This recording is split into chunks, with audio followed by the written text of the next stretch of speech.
The Arizona sun is strong this February afternoon, but all the women are quite cool and comfortable.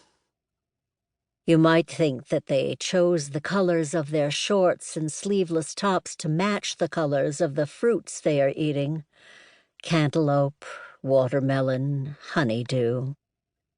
Their fingernails and toenails are painted in various shades of opalescence: silver, rose, robin's egg blue. This is their weekly ritual: water aerobics, a manicure, a pedicure, then lunch, raw fruits, raw vegetables, whey protein-enriched smoothies, in front of one of their wall-sized TVs. Their children are grown. Their husbands are somewhere. They are waiting for the show that is their favorite and for which they feel a proprietary pride because it started as a local cable show here in their own Brimston and has now gone national. But they knew it when. I just love her. I always have. I'm crazy about everything about her. When she goes after someone, I just feel good about things, like the world's on the right track.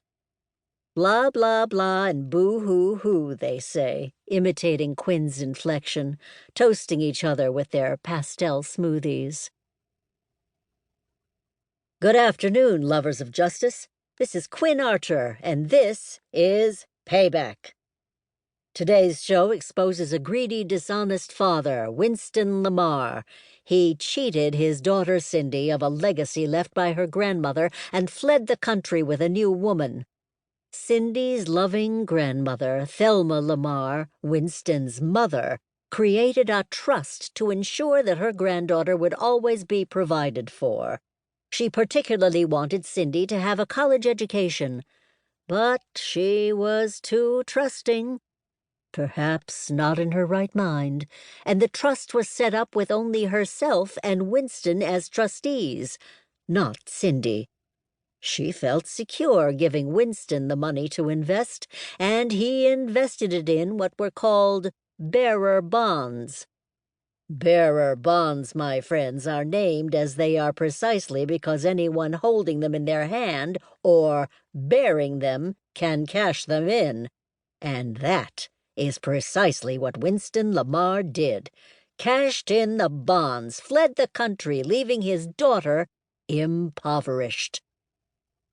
We've connected with him in this leafy, upscale suburb of Philadelphia. An idyllic setting, my friends, I'm sure you all agree. Observe the wide, quiet street, the lush old trees. But I'm here to tell you that for Cindy, growing up, life was far from idyllic. She went from living a comfortable middle-class life to being an impoverished child of a working mother. Her mother went back to work as a secretary when her husband left and barely made ends meet. So Cindy was the victim, and her victimizer went scot-free. Time and the world healed her. She is a brave, brave woman, married for 36 years with 2 lovely daughters and 5 sweet grandkids. Until today. Because we're here, all of us, you and I, and finally the victim will no longer be a victim but a payee, when she will get her payback. On the screen, dark storm clouds brood. Then from somewhere, from anywhere, a golden arrow pierces the clouds, which part like curtains, revealing shining gold letters. Payback. The gold letters disappear to reveal the severe face of Quin Archer. Standing in front of a large white house with out-of-place colonial pillars at the crest of a perfect lawn is a grim-looking woman, possibly in her late 50s. On the right, slumped, stricken, stands a man in at least his 80s. Quin Archer approaches them. The old man bursts into tears. What I did was terrible. I was the victim of the disease gambling.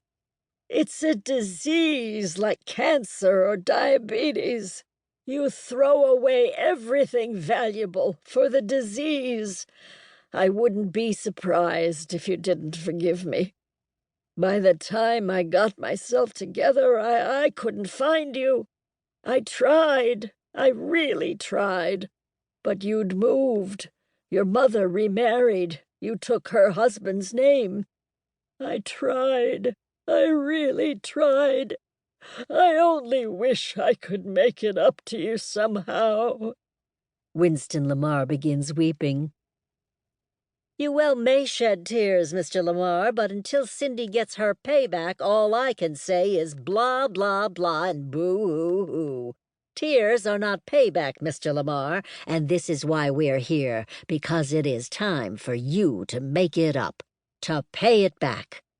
I'm looking at your beautiful home here, and Cindy has provided us with images of the homes she lived in growing up. Drab ranch houses on treeless streets appear on the screen, each one more dilapidated, more dispiriting than the last.